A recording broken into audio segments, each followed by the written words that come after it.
Hello friends, जय जगन्नाथ। तो आज ये भिडियो आम डिस्कसन करवा सिटी परीक्षा 2026 ओडिया व्याकरण गोटे इम्पोर्टाट क्लास। तो आज ये क्लास टी आपण मानक निश्चित भाव में आगामी जो अगस्ट 7 रे थिबा सिटी एग्जाम बहुत बहुत हेल्पफुल कर। तो ता सहित आपण मानक आगामी ओटीएटी जेटी समस्त परीक्षा ये भिडियोटी बहुत बहुत गुरुत्वपूर्ण अटे। जदि आपण मानक ये भिडियोटी भल लगी निश्चित भाव में लाइक करेंगे, कमेंट करेंगे, ता सहित शेयर करेंगे। एवं जो मैंने कि चैनल को प्रथम थर पर विजिट करुँच चैनल को सब्सक्राइब कर रखिए। तो चलतु डेरी न करी आज भिडियोटी को आरंभ करवा। प्रथम प्रश्न अच्छी निम्नलिखित मध्यरु भाववाचक विशेष्य केउटा। देखो आपण मानकर जेकोसी एग्जाम हो ना कहीं ओडिशा गवर्नमेंट रे तो विशेष्य प्रश्न आसीबो। जो पार्ट ऑफ स्पीच रोची विशेष्य, विशेषण, सर्वनाम, अव्यय क्रिया, तो सेतुर प्रश्न निश्चित भाव में आसीबो। तो निम्नलिखित मध्यरु भाववाचक विशेष्य केउटा? शिक्षक, शिक्षा, शिक्षालय ना शिक्षार्थी। तो सठिक उत्तर ये कौन आसीबो ना सठिक उत्तर रहिबो एठी देखंतु ऑप्शन नंबर बी आसीबो, शिक्षा आसीबो। तो शिक्षाटा कहीं आसो देखु ना जिते बड़े ना जो विशेष्य कौन गोटे भाव बा गुण को बुझेब, भाव बा गुण को बुझेब आम भाववाचक कहवा। एटी शिक्षक है जातिवाचक, शिक्षार्थी जातिवाचक, शिक्षालय जातिवाचक, किंतु शिक्षाटा हूँ आम गोटे भाववाचक विशेष्य। बी ऑप्शन राइट आस। तो परवर्ती प्रश्न पचारि जी परिश्रम करे सी सफल हुए। ये जो वाक्य जीटा क्यों प्रकार सर्वनाम? तो पुरुषवाचक सर्वनाम आसब नहीं, मु, आम्भे, तुम्हे, तुम्भे माने, स्वयं, ये सब हूँ आमर पुरुषवाचक। तो प्रश्नवाचक भी रही तो आमर प्रश्न पचरा जाऊनी जी परिश्रम करे से सफल पाए। तो जार ता सहित संबंध रही एटा आसवा आमर कौन ना संबंधवाचक सर्वनाम। तो सर्वनाम कौन ना जो पद आपण मानकर विशेष्य पद परिवर्ते बसे ताको आमे सर्वनाम पद बोली कहंती। तो 3 नंबर प्रश्न पचारि प्रत्येक छात्र उपस्थित। ये जो वाक्य रे प्रत्येकटा क्यों प्रकार विशेषण? प्रत्येक छात्र उपस्थित। ये जो प्रत्येकटा पचारू देखो माने मोस्ट इंपोर्टेंट क्वेश्चन ये भाया परीक्षा आपण मानकर आसीबो निश्चित भाव में। आपण माने देखिए परीक्षा गोटे आसीथिबो प्रश्न। तो प्रत्येक छात्र उपस्थित एठी जो प्रत्येकटा क्यों प्रकार विशेषण? तो विशेषण कौन ना जे विशेष्यर तार विभिन्न जे नाउन को मॉडिफाई करे, जे विशेष को अधिक सूचना दब। तो छात्र छात्र कौन प्रत्येक यहाँ हूँ आपण मानकर कौन संख्या तो आसबनी, गुण आसबनी, परिमाण आसबनी, यहाँ हूँ सर्वनाम्य विशेषण। कहीं ना यहाँ गोटे सर्वनाम को विशेषित करुच्ची, यहाँ गोटे सर्वनाम को विशेषित करुच्ची। परवर्ती प्रश्न अच्छी 4 नंबर प्रश्न देखु माँ पिला को शुआइले। एठारे क्रिया क्यों प्रकार? अकर्मक, सकर्मक, असमापिका ना सहायक? माँ पिला को शुआइले, पिलाटा हूँ कौन कर्म, शुआइले है क्रिया। ताले एठारे क्रियाटा कौन गोटे आमर देख सकर्मक अच्छी गोटे कर्म अच्छी ना नहीं। तो यहाँ सकर्म मु शुची, मु शोची, यहीटा हूँ आपण मानकर कौन अकर्मक। देखो शोची कौन शोची प्रश्न कले कि आसुनी, किंतु माँ क्या शुआईदे कौन क्या लगे प्रश्न कले आम कर्म पाइबा। माँ क्या शुआइले, पुओ को शुआइले। ये जो पुओटा उठी कौन ना पिलाटा कौन कर्म। ताले एटा हम आपण मानकर सकर्मक। तो परवर्ती प्रश्न देछि निम्नलिखित मध्यरु केउटा देखंतु निम्नलिखित मध्यरु अव्यय केउटा? अव्ययटा केउटा देखंतु एटी तथापिटा हूँ आपण मानकर अव्यय। तथापिटा हूँ कौन ना बीजोजक अव्यय है। तो तथापिटा हूँ बीजोजक अव्यय। बाकी चली पाला क्रिया सौंदर्य है आपण मानकर विशेष आसब लेखक गोटे नाम को बुझाऊँ। परवर्ती प्रश्न पचारि जलपथ क्यों प्रकार शब्द? रूढ़ ना यौगिक ना जोगरूढ़ ना देशद? यहाँ देखो जल युक्त पथ। तो दीटा शब्द को नहीं गठित होती आम एटा कहीपर यौगिक शब्द। तो परवर्ती प्रश्न देछि निर्दोष शब्द रे उपसर्ग केउटा? निर्दोष रे क्यों उपसर्ग अच्छी? नीर उपसर्ग अच्छी। निर्दोष रे नीर उपसर्ग अच्छी। तो परवर्ती प्रश्न पचारिछि करुणा शब्दर प्रतिशब्द केउटा दया क्रोध अहंकार या भितर सठिक उत्तर कौन आसिब ना करुणार प्रतिशब्द रहिब दया अनुकंपा एसबू आसिब करुणार प्रतिशब्द सेमती पचार उदारर विपरीत उदार शब्दर विपरीत शब्द कौन महान कृपण दानी ना सजर तो उदारर विपरीत शब्द कौन रहिबो आपण माने प्रथमे कमेंट बॉक्स रे जणांतु तो देखिबा केते जणे सठिक उत्तर देई पारुचंती तो देखंतु जो माने कि कृपण करिसंती ठीक अछि बाकी महान कि दानी आपण माने रहिबोनी कृपण हे जिवोटी राइट आंसर तो परवर्ती प्रश्न पचारिछि कानरे तेल देई बसेबा एई लोकवाणीर अर्थ कौन भल भाव शुणा अवहेला करवा कान व्यथ हवा सतर्क रहिबा तो सठिक उत्तर बैठी आपण मानकर ऑप्शन नंबर बी आसीबो अवहेला करवा नेक्स्ट क्वेश्चन पचारिछि निम्नलिखित मध्यरु भाववाचक विशेष्य केउटा एठी आपण मानकर भाववाचक विशेष्य कोटा आसीबो मित्रता आसीबो काहेकि ना मित्रता हमर गोटे भाव बा गुण को सूचौछि तेणु आमे एटा कहि परिबा भाववाचक तो नेक्स्ट क्वेश्चन देछि केही मध्य आसिले नहीं वाक्य रे केहीटा केउ प्रकारर सर्वनाम केही आसिलेनी एठी देखंतु केहीटा आमे किछि पुरुषवाचक जीवनी प्रश्नवाचक रहिबनी एटा अनिर्दिष्टवाचक केही माने निर्दिष्ट किछि नाही केही आसिले नाही एटा हबो अनिर्दिष्टवाचक सर्वनाम तो परवर्ती प्रश्न पचारिछि अल्प पानी आण ए जो वाक्य रे अल्पटा केउ प्रकारर विशेषण निश्चित भाव में परीक्षा रे आपण माने आसीबो एठी गुण नुह संख्या नुह कि सर्वनाम्य नुह परिमाणवाचक अल्प हला मेंचाए पुंजाए ये सब परिमाण को सूचाऊँच ताले आम कहीपर माठियाए पानी आण माठियाए गोटे परिमाण को सूचेला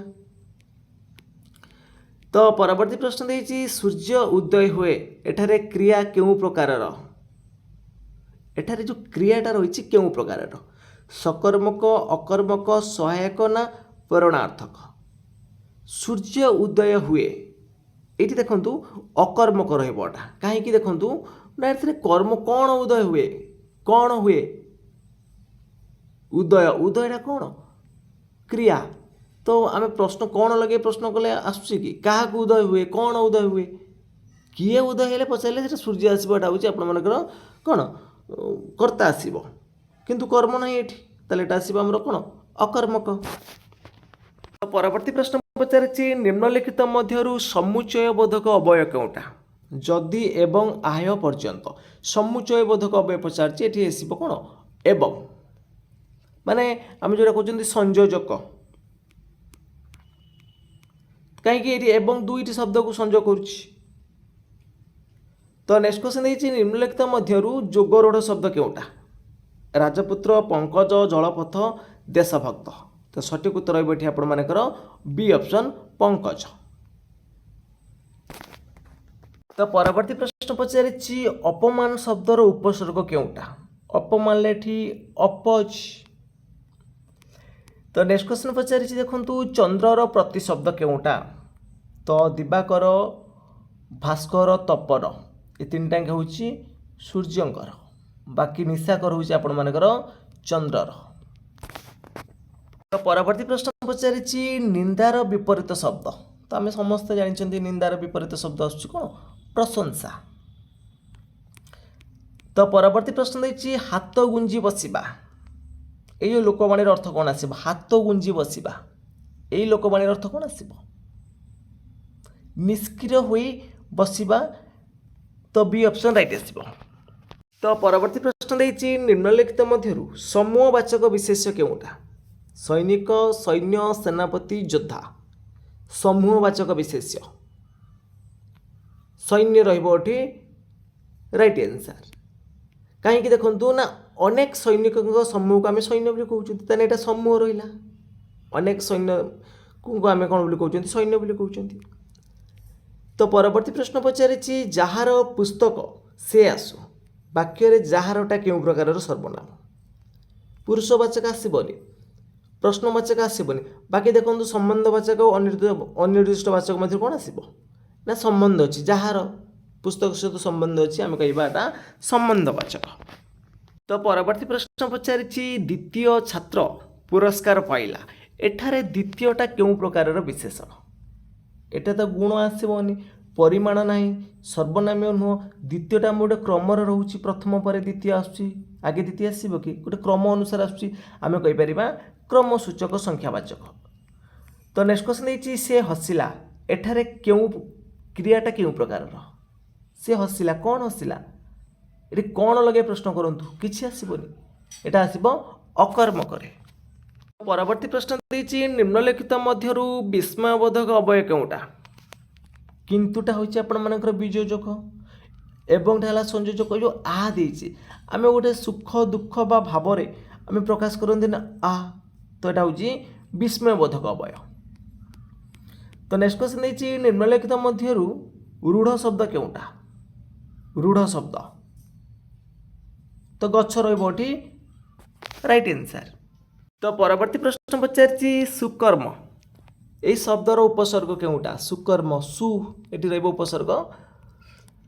तो नेक्स्ट क्वेश्चन देछि देखंतु केमिति हेछि देखंतु ना सु उपसर्ग अर्थ होछि सु अर्थ हला भल सुकर्म माने भल काम। तो आकाशर प्रतिशब्द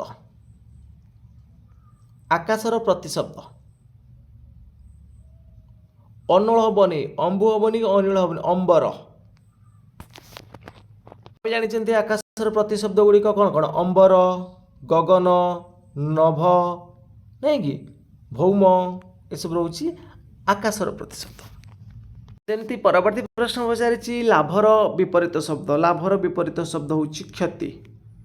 नेक्स्ट क्वेश्चन पचारि मुंडरे हाथ देवा यही लोकवाणी अर्थ कौन आसब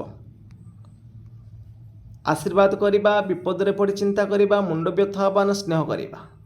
तो मुंडरे हाथ देवा अर्थ हूँ गोटे जिन हूँ विपदरे पड़ी चिंता करवा। तो परवर्ती प्रश्न पचारि निम्नलिखित मध्यरु व्यक्तिवाचक विशेष्य केउटा देखंतु नदी पर्वत देश ये तीन टा हूँ आमर जातिवाचक कहीं ना देश भितर सब देश आसुची भारत आसब अमेरिका आसब चीन जापान पर्वत भितर सब पर्वत रोचे हिमालय कतुर आरंभ करके आपण जी पर्वत रोचे सब पर्वत आसब। नदी कहले सब नदी को बुझे कि महानदी केवल गोटे को बुझाऊँच गोटे नाम को बुझाऊँच तो यहाँ हम व्यक्तिवाचक बा संज्ञावाचक आम कहीपर। तो परवर्ती प्रश्न देछि एहा मोर पुस्तक ये जो वाक्यर मोरटा क्यों प्रकार सर्वनाम यह मोर मोर मान अधिकारवाचक। तो परवर्ती प्रश्न पचारि असंख्य तारा वाक्य असंख्य क्यों प्रकार विशेषण असंख्य ये देखु संख्यावाचक आसब परिमाण तो सूचौनी ना संख्यावाचक आसब। तो असंख्य निर्दिष्ट संख्या नुहे कि संख्यार बोध कराए कहीं देखूँ गोटे संख्यार जाऊनी कि संख्यार आम भावाटा। तो परवर्ती प्रश्न पचारि शिक्षक छात्र को पढ़ाइले एठारे क्रियाटा क्यों प्रकार शिक्षक छात्र को पढ़ाइले शिक्षक क्या पढ़ाइले क्या लगे प्रश्न कले छात्र को आसूँ ताले ये कर्म रही नहीं कि एठी कौन अच्छी ना कर्म अच्छी किंतु शिक्षक निजे न पढ़े कि निजे न पढ़ी पिला मानक पढ़ाऊँ तो निजे न कर अन्य कराऊँ प्रेरणार्थक आसब। परवर्ती प्रश्न पचारि निम्नलिखित मध्यरु संबंधबोधक अवय केउटा संबंधबोधक आहाटा गला आपण मानकर भावरे जीव एवं किंतु रहिबनी एटा होची आपण मानकर संयोजक वियोजक जीव पाईटा रहिबो संबंधबोधक अवय। तो निम्नलिखित मध्यरु यौगिक शब्द पचारि दीटा शब्द मिसिक देखु घर द्वारा घर प्लस द्वारा घर द्वारा एटा होची यौगिक शब्द। तो परवर्ती प्रश्न पचारि पराजय शब्द रे उपसर्ग केउटा जो पराजय अच्छी ये रहिबो कोन परा उपसर्ग आसीबो। तो परवर्ती प्रश्न पचारि देखंतु पृथ्वीर प्रतिशब्द आम जानी धरा धरित्री धरिणी वसुंधरा ये सब जान ना नहीं ताले वसुधा वसुंधरा रहिबो धरित्री आसीबो। तो परवर्ती प्रश्न पचारि जयर विपरीत शब्दटा कौन आसीबो जयर विपरीत पराजय। तो परवर्ती प्रश्न देछि दांत कामुड़ीबा यही लोकवाणी अर्थ कौन खाइबा धैर्यर सहित कष्ट सहिबा राग करवा ना हसिबा। तो दांत कामुड़ीबा अर्थ होछि कौन खाइबा मारिबेनी धैर्यर सहित कष्ट सहिबा। तो परवर्ती प्रश्न पचारिछि निम्नलिखित मध्यरु भाववाचक विशेष केउटा। तो परीक्षा रे गोटे भाववाचक विशेष आसुची बारंबार देखिए वीर वीरत्व वीरसेना वीरपुत्र एठी देखंतु भाववाचक पचारिछि तो वीरत्व रहिबो काहेकि देखंतु वीरत्व गोटे भाव को बुझाउछि गोटे गुण को बुझाउछि नहीं कि साहसी वीरत्व गोटे गुण को बुझेइबो। तो परवर्ती प्रश्न देछि निज काम निजे कर ये जो वाक्य रे निजटा केउ प्रकार सर्वनाम मु आम्भे तुम्बे तुम्बे माने पुरुषवाचक किंतु निजेटा आत्मवाचक। तो परवर्ती प्रश्न पचारिछि समस्त छात्र उपस्थित एठारे समस्त केउ प्रकार विशेषण समस्त छात्र एटी संख्या मारिबेनी समस्त डाला गोटे सर्वनाम पद तो आम कहि परिबाटा सर्वनामीय विशेषण। तो परवर्ती प्रश्न देछि देखंतु परवर्ती प्रश्न देछि पक्षी उड़े एठारे क्रिया केउ प्रकार उड़े उड़े कौन लगे किसी प्रश्न आसुनी पक्षी तो है किए उड़े कहले पक्षी आसो ताले एटा अकर्मक। तो परवर्ती प्रश्न पचारिछि निम्नलिखित मध्यरु निपात अव्यय केउटा देखंतु निपात अव्यय हि एवं किंतु जदि तो निपात अव्यय केउटा आसीबो एठी देखंतु हिटा कौन सी शब्द को जोर देवा व्यवहृत होउछि तो ये आम कहवा निपात अव्यय। तो परवर्ती प्रश्न देछि निम्नलिखित मध्यरु जोगरोढ़ शब्द केउटा जोगरोढ़ जलपथ है यौगिक घर बाड़ी है यौगिक देश प्रेम है यौगिक किंतु दशानन आमर हम जोगरोढ़ शब्द। तो परवर्ती प्रश्न पचारिछि अनाचार शब्दर उपसर्ग केउटा अनाचार एथिरे उपसर्ग कौन आसिबो अना। तो नेक्स्ट क्वेश्चन देछि समुद्रर प्रतिशब्द केउटा समुद्रर सागर। तो परवर्ती प्रश्न पचारिछि आरंभर विपरीत आरंभर शेष। तो नेक्स्ट क्वेश्चन पचारिछि देखंतु आखिर कंटा ई लोकवाणी अर्थ कौन प्रिय व्यक्ति ना विरक्तिर कारण बा शत्रु ना आखिर रोग ना साहसी व्यक्ति। तो आखिर कंटा यही प्रश्न सठिक उत्तर कौन हम आपण मैंने कमेंट बॉक्स रे जणातु ये प्रश्नटी आपण मानक पई होमवर्क रोची यार सठिक उत्तर कौन हम कमेंट बॉक्स रे जणाइबे। तो फ्रेंड्स आज क्लास टी सरी जाइए तो आज क्लास रे आम 50टी ओडिया व्याकरण गुरुत्वपूर्ण प्रश्न को डिस्कसन करिसेंती जहाँकि निश्चित भाव में आपण मानक आगामी सीटी ओटीएटी जेटी सबू एग्जाम बहुत बहुत हेल्पफुल करिवो। जदि आपण मानक वीडियो भल लगी निहाती भाव में वीडियो को लाइक करेंगे कमेंट करेंगे ता सहित शेयर करेंगे एवं जो मैंने कि चैनल को प्रथम थर पर विजिट करुवे चैनल को सब्सक्राइब कर रखिए। तो फ्रेंड्स आज जय जगन्नाथ जय हिंद।